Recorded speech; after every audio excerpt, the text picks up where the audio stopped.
اعتصمت باللہ الفتاح القابض اعوذ باللہ السمیع العلیم من الشیطان الرجیم بسم اللہ الرحمن الرحیم۔ عزیزان گرامی، ہماری وراثت سیریز ہے جس میں ہم وراثتی حقوق اور وراثت سے متعلقہ جو مسائل ہیں انہیں ڈسکس کرنے جا رہے ہیں، اور اس کے حوالے سے ہم نے ایک پیج بھی تشکیل دیا ہے جس کا عنوان ہے وراثتی مسائل شرعی و قانونی حل، اور اس میں ہم علماء کرام کو بھی آن بورڈ لیا ہے، اور اس میں ججد مفتیان کرام شامل ہیں جن کو شامل کر کے ہم اس مسئلے کو ایک میڈیشن کے ذریعے حل کرنے کی کوشش کر رہے ہیں۔ اور یہ ہماری ویڈیو سلسلے کی ایک کڑی ہے۔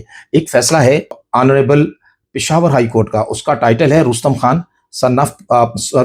خان ورسز پٹھانی و ان کے لیگل ہیئرز، یعنی رستم بنام پٹھانی و لیگل ہیئرز یعنی ان کے وارثان۔ اس میں قرار دیا گیا کہ ہبہ کا فائدہ اٹھانے والے فریقین پر یہ بھاری ذمہ داری عائد ہوتی ہے کہ وہ مبینہ ہبہ کے واقعے کو ثابت کریں۔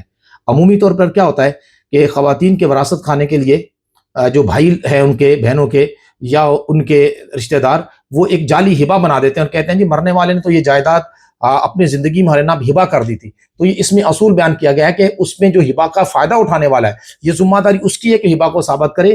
اس کے لیے کیا ہوگا؟ ایجاب و قبول یعنی پیشکش اور منظوری کی تفصیلات فراہم کرنے کا وہ پابند ہے، اور ہبہ ہونے کا جو تاریخ ہے، وقت ہے، مقام ہے اور گواہوں کے بارے میں بھی بتانے کا پابند ہے۔ اور ہبہ کے انتقال کا محض اندراج، اگر ہبہ کا انتقال بھی ہو جائے تو اس کا اندراج کافی نہیں ہے، اور تصدیق از خود ایجاب و قبول کے ثبوت کی ضرورت کو ختم نہیں کرتی۔ یعنی اگر انتقال ہو جائے اور انتقال کے بعد وہ یہ مطلب نہیں ہے کہ اب انتقال ہو گیا تو اب ہبہ کے جو باقی چیزیں ہیں وہ غور دیکھی نہیں جائیں گی، ان کو بھی دیکھا جائے گا۔ اور ہبہ کے انتقال کے گواہوں کو ایجاب و قبول کے واقعے کا گواہ ہونا لازم ہے، اور ان کو سمجھا جائے گا کہ موقع پہ موجود تھے۔ اگر وہ صرف انتقال کے گواہ ہیں اور ایجاب و قبول کے گواہ نہیں ہے تو ہبہ جو ہے وہ پھر اس کی کوئی قانونی حیثیت نہیں ہوگی۔ ہم اس میں تفصیلاً انشاءاللہ بیان کریں گے آئندہ بھی کہ کس طرح جو ہے وہ خواتین کے حقوق کو کھانے کے لیے کیا کیا حربے استعمال ہوتے ہیں۔